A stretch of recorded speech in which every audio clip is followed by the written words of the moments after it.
Hi, I'm Don Samulack, President, U.S. Operations of Editige, and I'm here today at Wolters Kluwer in Philadelphia talking with Dr. Ann Woods, Chief Nurse, and Shawn Kennedy, Editor-in-Chief, American Journal of Nursing. Welcome to you both. Thank you. Nice to be here.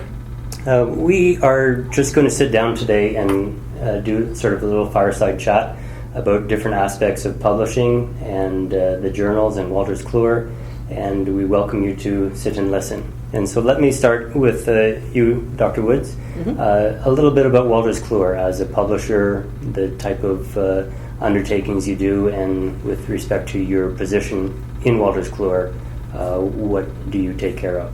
Sure. So I'm the Chief Nurse of Wolters Kluwer in the Health, Learning, Research, and Practice Division.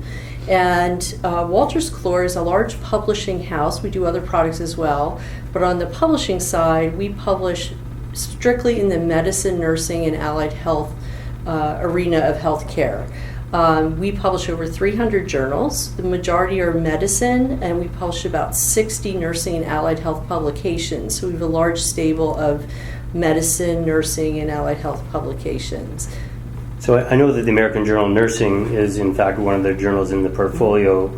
Can you give me a spectrum of other types of journals that are in the portfolio of Wolters Kluwer?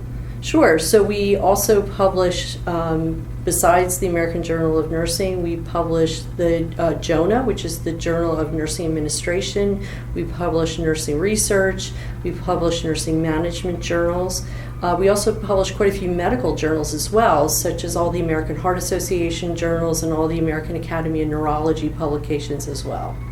And Wolters Kluwer has offices obviously here in Philadelphia, but where are the other major offices? We have offices in New York, in Baltimore. We have offices in Sydney, Australia, in China, and other places around the world. So we're truly a global publisher. I failed to mention London. We have offices in London as well. So our objective is to have offices around all the main areas where publishing is taking place, including we have a large publishing organization in India through our Medno organization. So from an author's perspective, in thinking of a large publisher and all these offices, some may be journal production offices, others are sales offices, but editors-in-chief like Shawn are in their own hubs, either at universities or in other situations. So give a perspective of how the work flows through Wolters Kluwer as a publisher, and then we'll talk about journal-specific workflow later. Sure. So how the majority of journals work is that the editorial office that is housed usually outside of our main publishing offices, as you said, in an academic institution or elsewhere, the editor-in-chief and the managing editor would put manuscripts through Editorial Manager, which is our manuscript tracking system for peer review and submission. And then the editor-in-chief is able to use that system to either accept, reject, or ask for revision. Once the article is accepted, then we actually put it through the production process. Again, everything's done through our main offices or offshored into different organizations around the world. And we do the publishing specifically around composition, making sure everything looks the way it should, looks professional. We maintain that scholarly edge for the publication. And then the article is actually published within the journal itself.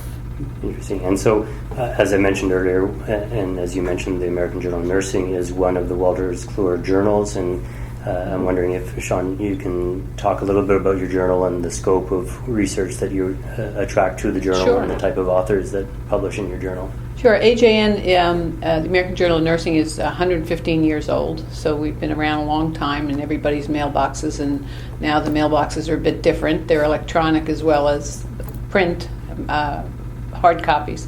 AJN is a broad-based nursing journal. We feel that we have something for every nurse, no matter where he or she practices.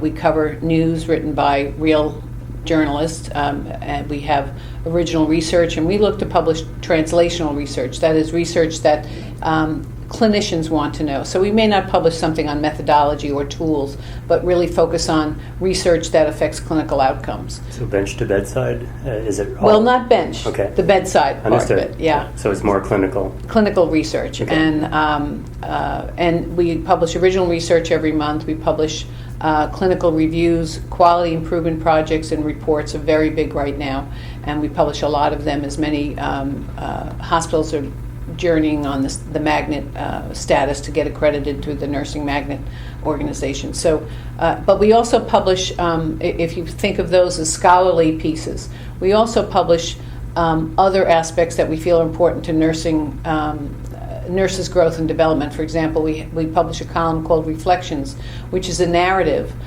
form that really allows the nurse to talk about the experience of what has happened. So it might be something like that patient that sticks in the nurse's mind years and years later, and what it has come to mean to him or her. So, and we also, as mentioned, the news, but we also publish an art of nursing, which may include poetry and photography and visual art. So we feel we offer a well-rounded snapshot of here's what some cutting edge and important topics that nurses need to know no matter where they are. And we're monthly, and we have an impact factor. We're the only broad-based journal that does have an impact factor in ranking. We're ranked 30 out of 106 journals, and we're very proud of that impact factor because we don't publish a lot of research, just one piece a month, as opposed to the research journals that are publishing, that's their whole journal. We have, I believe I might be the only full-time editor on site among the nursing journals. So I'm not a university professor or a faculty or CEO or chief nurse officer. My whole job is editor-in-chief. I work with a small staff out of the New York office. We fact-check and everything. Everything's peer-reviewed, even editorials and viewpoints. So everything gets peer-reviewed. So we can talk about the peer review process later. And obviously the journal can be found online at agnonline.com. That's correct. And we also have, we're probably the leading journal in social media, nursing journal. We have a very active blog, award-winning blog, several years in a row, AJN Off the Charts at WordPress. We have right now, we're up to about 218,000 Facebook fans. We're on Twitter. We're on Pinterest and LinkedIn, and I hope they don't come up with any other sites to get on. So you're hip. Yeah. So, and try. And I would just like to add, so Wolters Kluwer is not a well-known name in publishing. We're what is the more common name is Lippincott. And the Lippincott brand allows us to publish in our 300 plus journals different types of journals. And as Shawn said, AJN is like a hybrid where we publish some original research plus review articles and news articles. But within the whole Wolters Kluwer Lippincott grouping of journals, we have journals that are specific to bench research. We have journals that are specific to systematic reviews, as well as journals that publish, literature reviews and more how-to articles for healthcare and providers. Specialty journals. Right. Yeah. So when you look at overall Wolters Kluwer and our publishing arm, we really publish such a wide array of publications, so that makes Wolters Kluwer a very nice entity to look at when you're looking to publish an article, whether it be research or a review article. So there's a wide stable of types of ways that one can publish in a Wolters Kluwer journal. Right, right. So let's transition a little bit and talk about the nursing profession as a whole and how Wolters Kluwer looks and supports the nursing profession, and from a journal perspective, how the American Journal of Nursing is looking to bring the best out of the nursing profession. Well, I'll start. So right now in the United States, there's 3.1 million nurses. Worldwide, there's 21.9 million nurses. It's the largest group of healthcare professionals in the world. Wolters Kluwer is dedicated to making sure that all healthcare professionals, specifically nurses in this case, have the information they need to provide the best care to their patients and to improve practice.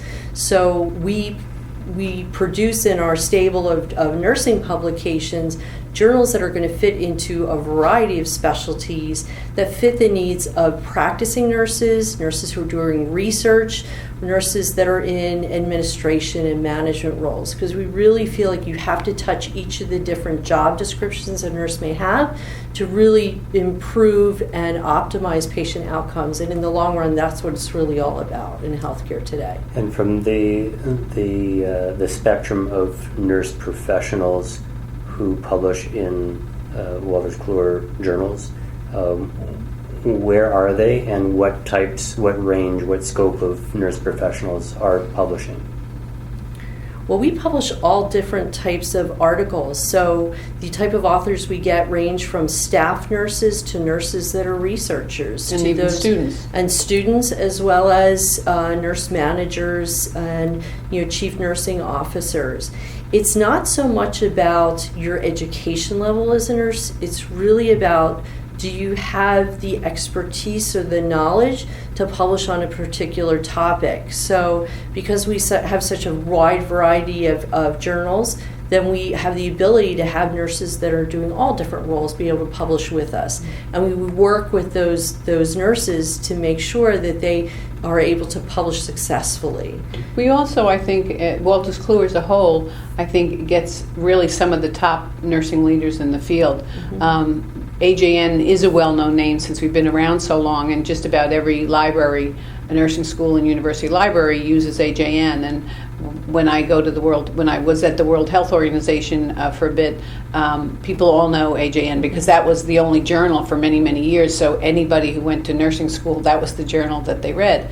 And I think the different formats, as Ann said, allows many people to publish.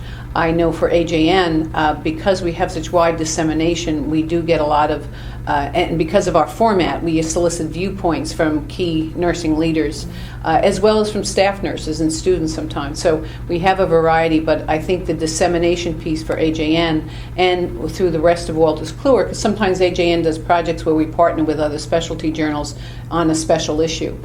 So we can get the word out, and I think we're seen as AJN as if you want to disseminate to the broad nursing profession, that's come to us. And then we can also partner with the other journals as well. So by extrapolation, the broad nursing profession really is an international audience. Yes, of course. And so from where are the typical pockets of where you receive manuscripts from and the readership? Are there signature geographics for the journal? Yeah, we have...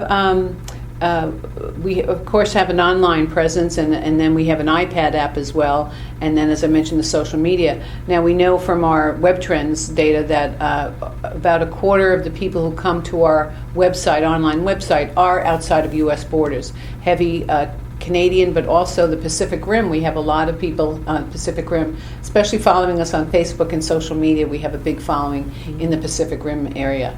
The manuscripts we publish, certainly most of the manuscripts by and large are from Western countries, Canada, US, but we've seen in the last few years a big jump in manuscript submissions from other countries. We published from cardiac manuscripts from India, Brazil, Taiwan. So it's the manuscript, and if the manuscript has relation to something that is relevant to U.S. nurses, or U.S. nurses can learn from it. We kind of say that we're the American Journal of Nursing, but we serve globally. Because today you can't be nation-centric, because everybody, with travel, and certainly we've seen Ebola and SARS and all these diseases, it's a global world now, so we feel that nurses need to know globally what's happening. AJN has an international advisory board from nurses from different regions, chaired by the former CEO of the International Council of Nurses, because we feel we need to bring all that back to our journal, because again, if we want to be the journal that provides the snapshot of here's what's important in nursing now, that's what we want to present, so we need to have our fingers out in all those areas. I think when you look at nursing, the scope of practice may change country to country or region to region, but the art and science of what we do as nurses does not change. And getting articles and different types of manuscripts from the entire world is so important to the nursing profession, because we need to inform the entire nursing profession about what is the best evidence around specific topics.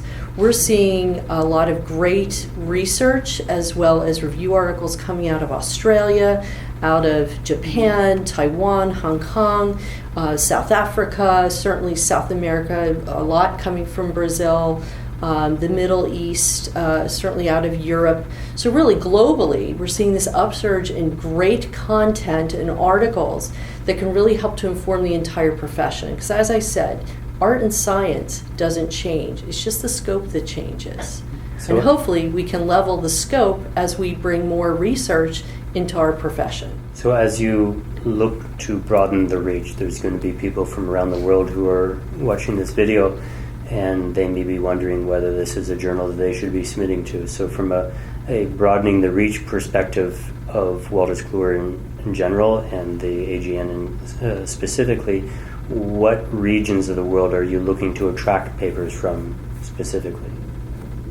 Well, I would say that it's not specifically the region as much it is what kind of content are they doing that is worthwhile to broaden so that everyone should know.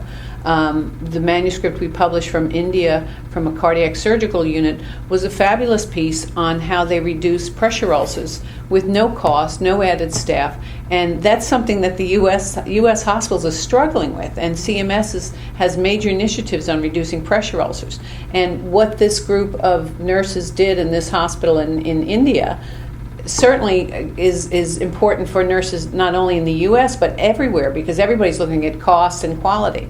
And this group of nurses were able to shut down any pressure ulcer development for almost 2 years. So it's the content, and it's not specifically a region, but we know that there are great things happening in these other regions that we need to know about. It's not just about what we do here and transmitting that. There's a lot that's going on elsewhere that we need to look at here. We don't know everything here. Right. So. And I think too, when you look at outcomes, because everyone in healthcare, all institutions have to measure healthcare outcomes for their patients. And when you really take a look at the outcomes, they're pretty much the same around the world. We're all interested in the same things, and that is maximizing, quality of patient care, looking at patient safety, and making sure that we're improving patient outcomes. So there's a lot of great work that's being done in these other countries, and a lot of countries are farther advanced in their outcome measuring, as well as they're being able to achieve quality outcomes than we are here in the United States. So we encourage authors from these different countries to publish their work if they're doing quality improvement studies, if they're doing secondary research such as systematic reviews, if they're doing original research. We really encourage them to submit to any of the Wolters Kluwer Lippincott journals, because it's so important to get their information out there, because again, it's about what we do as a profession, and we need to drive outcomes across the world, not just specifically in one country or another. I'd like to start to explore the relationship between a publisher, a society, a journal, and how each interacts with each other to in some way support each other, and also how they depend upon each other. What is the dynamic? And so maybe we can start with Anne. Sure. So in journal publishing, it can be somewhat confusing. So you have a journal, and the journal may be owned by the publishing group, such as Wolters Kluwer, and that's called a proprietary journal, or it could be owned by a society, and we're being the publisher for that society.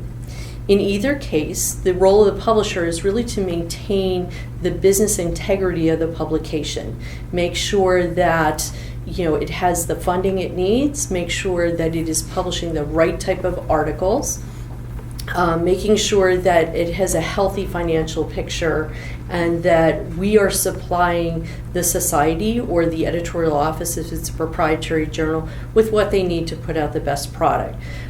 We also want to make sure that we're attracting the best authors, and we don't want our authors to be from one geographic location. We want them to be international, so we get a nice rounded basis for everything that's being published within each publication.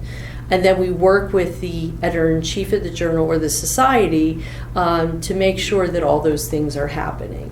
So in fact, the society and the journal are a stakeholder of the publisher, and you have that relationship. And so from the journal point of view, what do you rely on the publisher for? Well, AJN is a proprietary journal, so we don't have a society partner, which can be good and in some cases.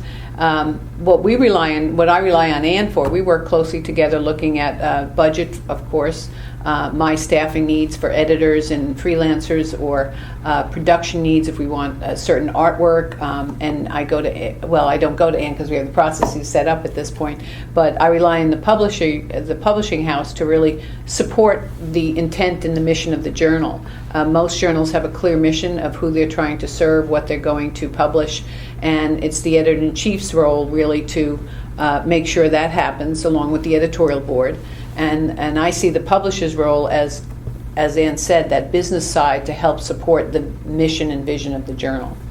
And I also think that as the publisher, it's my responsibility that the journal is in the place it needs to be. So as healthcare has changed, so has publishing changed. And what we know is that information has to be where and when a healthcare professional needs it. So one of the things that I do as a publisher is make sure that I can get the content, online. It's some journals we have in print. If they have an iPad app or some type of other app for a tablet. Right now there's a big push for all journals to go responsive design, so that no matter what type of device you're reading the journal article on, it will fit that device. So that's one of the things Wolters Kluwer is really looking at, is to be moving to responsive design in the near future. It's really, really important that me as a publisher works with the editor-in-chief to make sure the journal is out there in some of the social media areas. So, for instance, with AJN, we have a really strong Facebook presence, a Twitter presence, we're on other venues, we have a blog. But it's all about extending the journal brand beyond what most commonly used to be the journal, which is the print journal. Journals are not this print publication anymore. A journal has to be looked at as a brand, and it's the job of the publisher to make sure that brand is put out and discoverable by anyone who wants to find that content. Certainly discoverability is the key in current day and age with internet and with online journals. And so would it be fair to say that the publisher is more responsible for platforms and dissemination, and the journal is responsible for content and relationship with the stakeholders?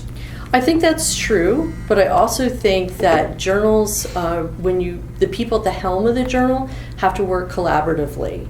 And where I don't get involved in the editorial decisions of the publication, and Shawn needs to be part of my discussion when it comes to the financials. So if you don't work together, your journal won't have as much discoverability. Right. There are many times that I'll work with a content expert in a certain area, and they'll say, gee, here's an area that nursing needs to really be more involved in, or really needs some focused content, and it becomes ripe for a special project or a special report. So that's where I'll work closely with Ann and say, look, we have this group and this group, and there's this content area. For example, we did one a few years ago on cancer survivorship, the needs of cancer survivors, which was a growing population. We did it on how to help diabetes patients better in self-managing their disease. So these are all things that nurses really work with patients closely on.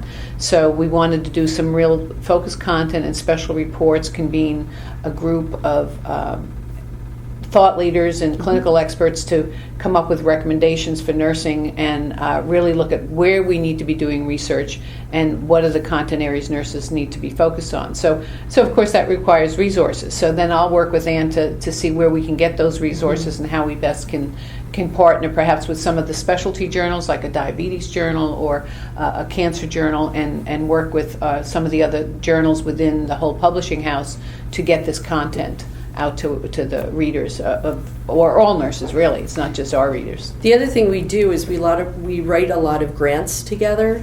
So if you can get grant funding from some larger organizations, whether they be pharmaceutical companies, whether they be medical device companies, or from government associations, if you get that, are able to garner that funding to help support whatever initiative you're doing, then you can really increase your dissemination of your content or your evidence. And that's one of the things that Shawn and I work very closely on, is being able to do that.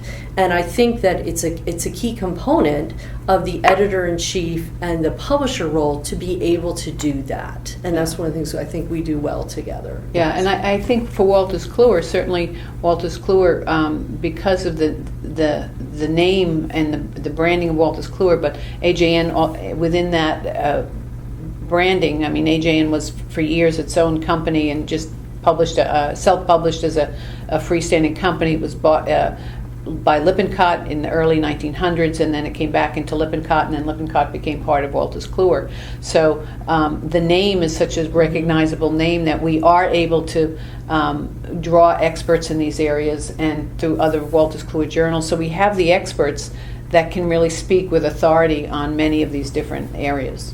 The other thing we do is some of our authors have great contacts with some of these companies, or even within government associations. So we'll work with the author to help write the grant as well. And it's really helped us be able to get funding that we may not normally have been able to get, and really then be able to disseminate that content. And again, it's the relationship between the editorial office and the publisher, and then if there was a society involved, it would be that relationship as well. And let's not forget that author. So I think that it's, those four parts are equally as important to help drive discoverability of the content of any journal. So I wanted to explore this because the average author does not necessarily think about the relationship between a journal, a society, if there is a society associated with the journal, and the publisher, and how those four stakeholders, the author, the journal, the society, and the publisher, really are stakeholders that are in synergy with each other. The author has the content, and ultimately the journal, society, and the publisher wish to project that content and give it the discoverability that it deserves. I, as an author, would be submitting a paper to a journal, but I may not really understand what is happening to that paper throughout the whole journal editorial process. So maybe walk me through that. First, from the publisher perspective, the nuts and bolts of the machinery behind the journal, what is involved? Sure. So I think the first thing that all authors struggle with is, how do you find the journal that you're going to submit to? And certainly I think that all authors need to go on to different websites to find what journal is best for them.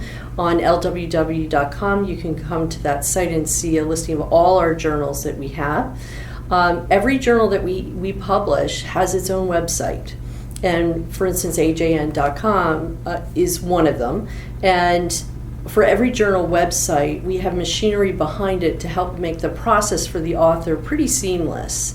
So on every website, you'll find information for authors. We'll tell you what you need to do to submit an article, how you should write it, what style you should write it in, how should your references be, what are the different parts of the journal where it would be a good fit for your article. So you immediately want to go to the information for authors.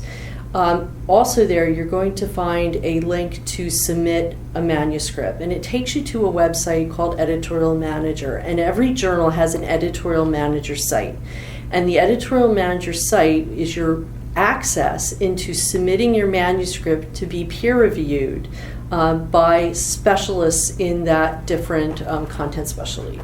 So you submit your manuscript, and I'll ask you for different information about yourself, some demographics.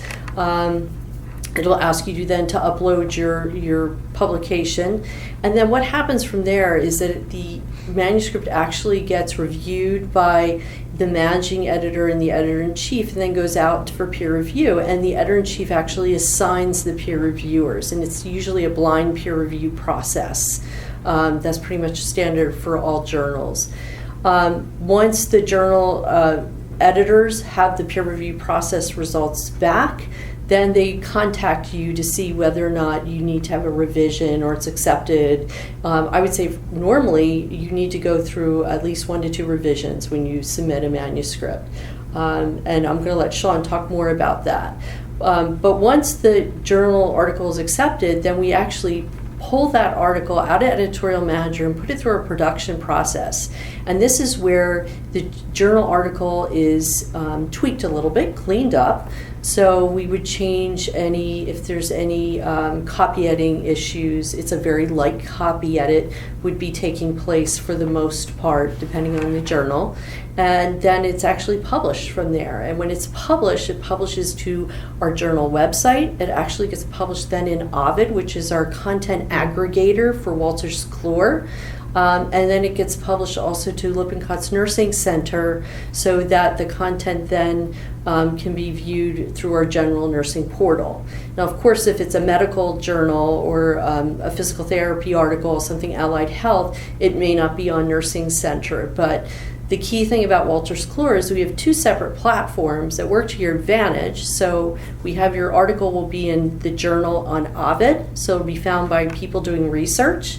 And it's also on the journal website as well, so if people do a search or they want to browse the journal, they're going to come across it. So from an author's perspective, when they submit a manuscript and they push a button, many do not realize what has happened to the manuscript. And you have talked a little bit about that. In summary, basically it goes into a very large content management software backbone process, which you refer to as editorial manager. And that backbone is then the content management system which the journal interacts with and everybody interacts with, so that this manuscript is escalated through the process. Once it goes through the full process and has been vetted and peer-reviewed and accepted, then it is placed on multiple platforms, either the journal platform or other platforms. So the key to the author's understanding in this regard is that the submission process is somewhat arduous sometimes, simply because they are the point of entry into a very large machine. And so maybe we can take the steps from the journal perspective of how the journal works with the manuscript within this content management system. Well, once the journal receives the manuscript and it gets screened, the first screening, I do the first screening on most all the manuscripts. And if we feel we're going to send it out to peer review, we either reject it right away because it might not be a bad manuscript, it might just be not a good fit for our journal, or we just covered that in several issues before, so we may not be interested in yet another manuscript. So it may not reflect any egregious problems with the manuscript, but just it's not working for us at this time. So if it passes through that first screening and goes out to peer review, there's a step where we put it through plagiarism software. Some people do it after peer review. I like to do it before peer review because I protect my peer reviewers' time. They're very valuable to me, so I want to know if it's even worth sending to peer reviewers. So we'll run the plagiarism software. Then if that comes back okay, we send it out to at least 3, sometimes more, peer reviewers. The peer reviewers make their comments from their perspectives, and then it comes back and the other 2 nurse editors and myself review all the comments. And then we discuss, sometimes we disagree with one reviewer who we thought, well, they missed the boat on this one. Or we look at another review and says, this reviewer has it right on target. So then we'll edit a bit the reviewer's comments to give the author the comments that we feel they need to address, and it goes back as a revision. And I would say with the manuscripts, we receive almost 600 manuscripts a year. I would say 95% always go through revision, as Ann said, at least one. When it comes back from revision, if the revisions were substantive, we'll send it out to the reviewers again. If it's not, and there were just a few small things or some minor things that need to be added or clarified, we'll just look at that in-house among us to see if they address the revisions appropriately. And if so, then we may accept it. If there's still problems, we may send it back. Sometimes what we do, and I've talked with some of the other editors, and they were like, oh, that's a great idea. What we do is what we call accept with conditions, where sometimes the manuscript, the author is not understanding what we want them to do, and we can see they're really it's a good manuscript, the author's willing to work, but there's some miscommunication through the whole process. So we'll just call the author and say, look, there's a couple of things that you're not getting, so we're going to accept it with the condition that you'll work with our editor to fix these few problems. So we'll do that, and then if they agree, we'll work with them. And AJN does get a lot of first-time authors, and we are getting more international authors. So we realize that sometimes things are literally lost in translation, and so that's where communicating more directly with the author, with the editor, to clarify certain points really pays bonus, because then we have a great manuscript on content that we really want to present. So we work hard with the authors. And then once the manuscript is accepted, once the author signs off on it, we have what we call a clinical edit. We actually get all the references that the author cites, and we do a reference check to make sure that the references indeed support what the author says they support. And then once it's cleared by our editors, clinical editor, and fact-checked, then it goes to a senior editor who works with the author to really make sure the language is clear, concise, that it's the same message is understood by everyone, no matter where they practice or what language they're speaking. So once that's all set, and it goes to the copy editors, who then work to get it on page. And then once it's in page layout with tables and art, and sometimes we do check the statistics, and research manuscripts do get a statistical review. Then the author will see the pages and sign off on them. But our process is a bit more arduous than some other journals. And it's sitting intense. listening, it's very clear that people who've published elsewhere said, I never went through this with other journals. And I said, yeah, but if they've done research on the most accurate references, and we always come out on top, because we do check everything, and we feel that we're fortunate that we do have the resources to be able to do this, and that's been our standard, and it's worked well for us. We are the #1 nursing journal viewed on Ovid, and I think our legacy of, if it's in AJN, you can trust it, and that's what we want to keep. And that rigor, it turns into value and turns into brand, and that's in fact what the authors are looking for. So this is just one of a series of video vignettes, and so I encourage you to look for the others. And I thank you today for talking, and we will continue the discussion.